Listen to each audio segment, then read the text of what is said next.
Hello, everyone. Today's topic is don't let your fucking ego get in the way of doing cool shit. So, what I've been noticing over the past couple of days is that the biggest barrier to actually doing really cool shit is my ego.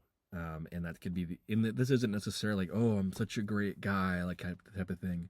It's also like, man, I'm a piece of shit. That's also ego too. And ultimately, you can't dig into any of it and prove any of the fucking claims you make. Anything that's like, I am this, I am that, is ultimately reduces down to nothingness. And this can be a huge block for getting really cool shit done because, think about all the things that you do to maintain a sense of self, to maintain an image that people have of you. And you're going to find that it's a fucking lot of things. A lot of your decision making is constrained by wanting to look a certain way. So I started playing around with this idea that I found to be a little bit unethical. And that, the whole idea is, I'm going to be kind of a bad person or whatever.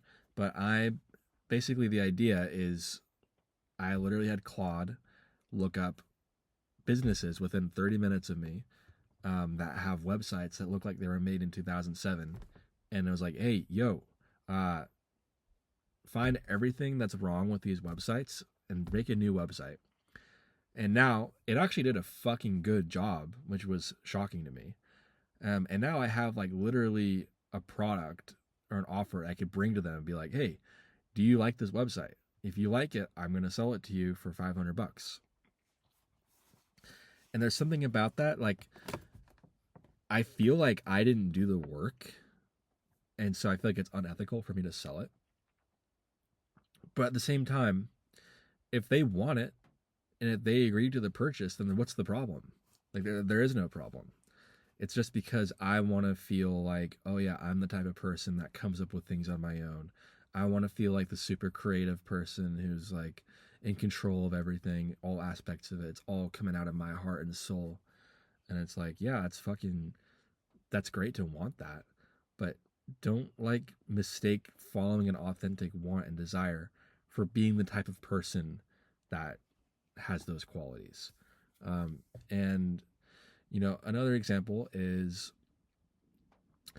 I feel weird about posting on YouTube because I have this idea that, oh, I have nothing to share. Oh, there's nothing anybody could learn from me about. Oh, yeah, am I really gonna put myself through the grinder and be like going through the fucking trough of being shitty at making YouTube videos until I'm successful or whatever? Like, just let go of that. It's not helpful, and it's only keeping you from actualizing your potential. Does it really make sense to live your life in such a way that the image you have of yourself is maintained or improved in some way? In my view, anything that prevents you from having flexibility in deeper alignment is something that could really benefit from being examined, you know. And I was thinking about, like, in one of my close friendships, I have this big complex around like, oh, this person's better than me, they have more skills than me, and so I need to provide value of some kind. And I told them that today, and it turns out they literally don't think that is correct. They think that I am already intrinsically valuable. And so, like, I've been living my life based on the false premise that I just hallucinated into being, and then I went and ran with it.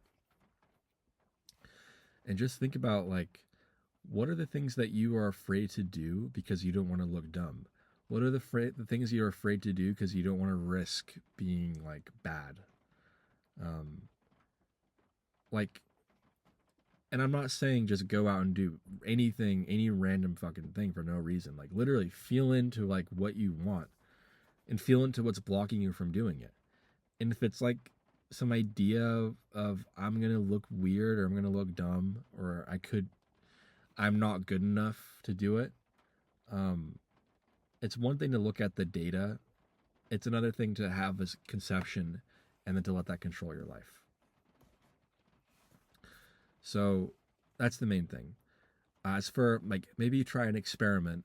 Take like take something that you've been wanting to do for a long time and examine it and think like what's actually keeping you from doing the thing. Now there are many reasons that you could be not doing it, but some of those reasons are just like I'm not a good enough person to do that. I'm not the type of person who can do that. And just literally take that thing and sit with it. Look at it. Just be with it. You don't have to analyze it, not chop it apart. Just be with it. How real is it? Like, what substance is there in it? Maybe you have some evidence for it. Maybe it's like, well, I am a shitty person because this, and this thing happened. But notice the leap of logic you're making.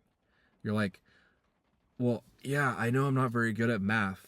I know I'm the type of person who's not good at math because I failed a couple of math tests that I studied hard for. Did you fail the test because you're not someone who can be good at math? Or did you fail the test because you didn't know how to study? Did you fail the test because you had test anxiety? Like, these are all contraindicators to your hypothesis that your hypothesis doesn't account for. And ultimately, you can't prove any of your beliefs about yourself to be true or false. So why trap yourself with them? Why let them control you when there's ultimately they're not provable? And if it's like I'm gonna be embarrassed because of what people think of me, go in and feel into that. Like, okay, so people, I'm gonna not do what I want to do with my life because people might make fun of me. Like, what's the problem if people make fun of you? You're gonna have an emotional reaction to it, but what about like the way that you feel like you're being perceived? What's wrong about people seeing you in a certain way? Like, they could be constructing a reputation around you. You definitely, you know, it's definitely possible to create a reputation that's negative. I'm not saying that's not the case. What I am saying is the case, however, is that it really doesn't make sense to just like constrain your life by managing other people's perceptions of you. And ultimately, you can't control their perception of you either way. No matter what you do, there's always going to be someone out there judging you. I mean, maybe if they don't, there are people out there who will judge you if they know about you. I mean, you could just go in the mountains and be a hermit and like fake your death. Even then, there will be people judging you. But like, I'm just saying, like, there's nothing you can do to control it. So you might as well just do what you want with your life. You might as well just do what you want. And there will be some people who like you. There will be some people who reject you. And that's going to be the case no matter what you do. So if you go around trying to manage what people think of you, you're not really gaining anything. You're gaining people who like you for a persona, for an image you're putting out. And you're not letting the people who would like you for being who you actually are find you. And this, and you don't even have to think about managing them because you're just being yourself. If you get rid of your idea of your ego, you're just you. And you're awesome. Like, literally, just sit and feel into what you really are. Like, look, an experiment is like, what's looking out from behind your eyes right now? What is there? What is there when there's no problem to solve? What's the thing that's underneath your idea of yourself? And that thing is like beyond comprehension. It's like incomprehensibly massive, creative, generative. It built all this. It built your ego. Let that thing out. Let that thing move. Channel it through you and live your life by that. And the whole perception thing will take care of itself. It's always taking care of itself anyway. You've never had any control over it. So let go of the control. And let this true thing, let the truth of what you are manifest itself in the reality. Let us all have the gift of what you really are. And I'm not saying like the ego is bad. I'm just saying like, see it for what it is. And see how little control you have over what other people think of you. And see the emptiness of it.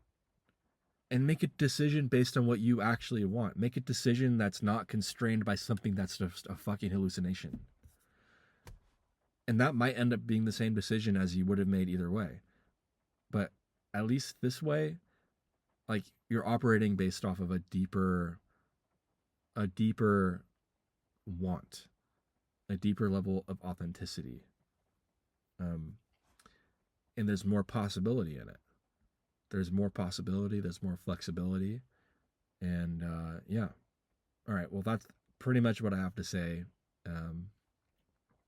Quick reflection on the video, how that went. I would say I feel like I wasn't embodying the message as well as I could have.